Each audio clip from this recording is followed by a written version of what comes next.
Welcome to A Mason's Work, the podcast where we review Masonic symbols and illustrate how they can be used to solve problems in everyday life.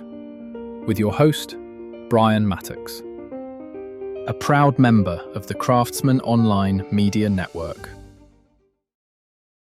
Congratulations, you have anxiety.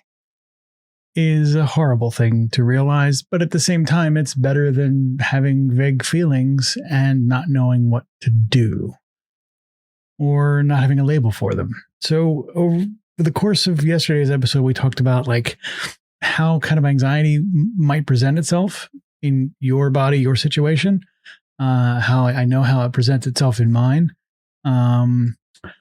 Let's talk briefly about kind of what it is and why, right? So we've talked about in the past about, having emotional responses to given situations. And usually the cause for that, for any kind of strong emotional response you're having is a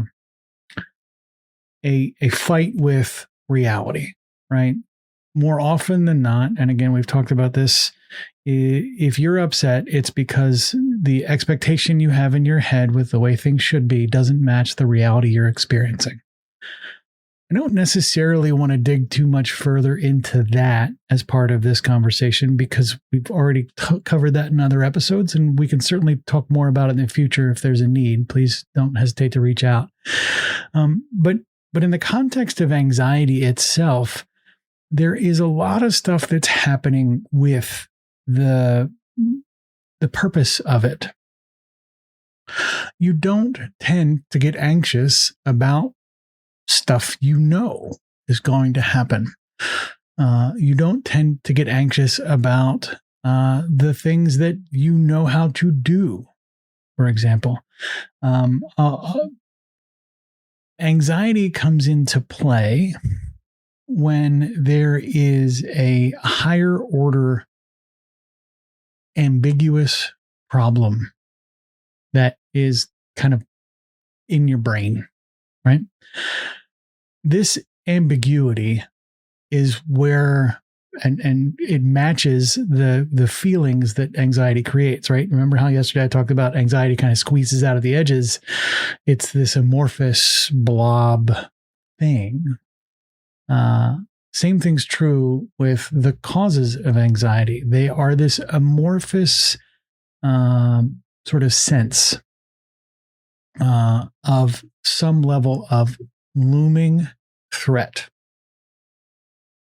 Anxiety is a type of fear response, and fear does some really amazing things for you to keep you alive. Fear is awesome at raising the alarm, increasing your physiological response, putting the fight or flight into your feet or your hands. And when it does that in a way that it doesn't know what it's fighting, that shows up kind of like anxiety. It shows up with this fear of an upcoming event or this unnamed just restlessness, given kind of this higher order expectation that you haven't really even bothered to articulate what it is. And so when we start looking at how do we deal with anxiety, we have to understand that anxiety is emerging from a 50,000 foot kind of view of a situation. You're not getting anxiety typically when you're in the present moment, right? You're sitting there and you're working on a difficult task. Even the difficulty of that task isn't necessarily causing anxiety. It's the perception of the stakes of that task. What is it? What's the risk that we're facing that increases that sort of physiological response, that fear response from your body? And so when we're looking at anxiety, we're trying to understand where it's coming from, and we're not finding anything because the threat doesn't have a name. So not only does anxiety create situations where the feelings that your body is having don't necessarily always have easy and convenient names, but the causes don't have easy and convenient names because you're aiming that fear response at a blob, a cloud, a threat that is yet to materialize and give it a face. Now, to be clear, the anxiety that you have or may experience in your everyday life very likely will come into focus. And as it does, as the causes of that anxiety come into focus, it may not necessarily move from anxiety, say, to direct terror.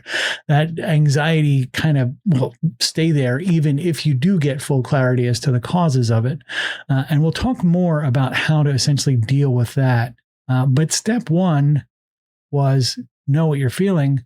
Step two is trying to identify what that fear is in response to.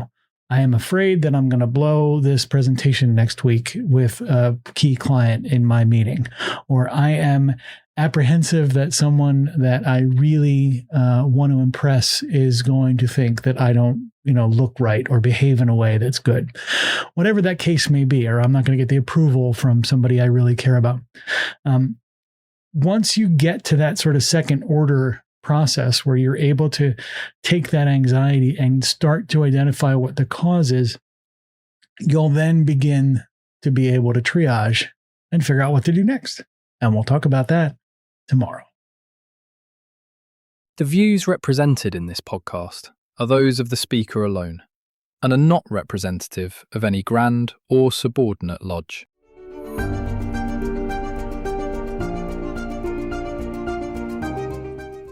Hi, Brian here. I wanted to thank you so much for listening to this episode.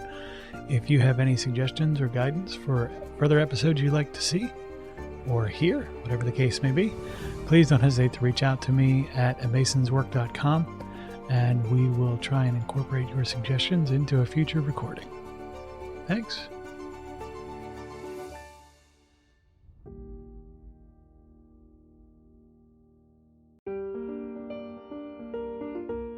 Freemasonry teaches us that the true work is within, a lifelong journey of reflection, discipline, and discovery. At A Mason's Work, we help Masons bring out their best selves through meaningful self-inquiry and symbolic practice. From personal reflection to lodge engagement, we offer tools that turn symbols into action. Visit us at amasonswork.com. The work is within. The time is now.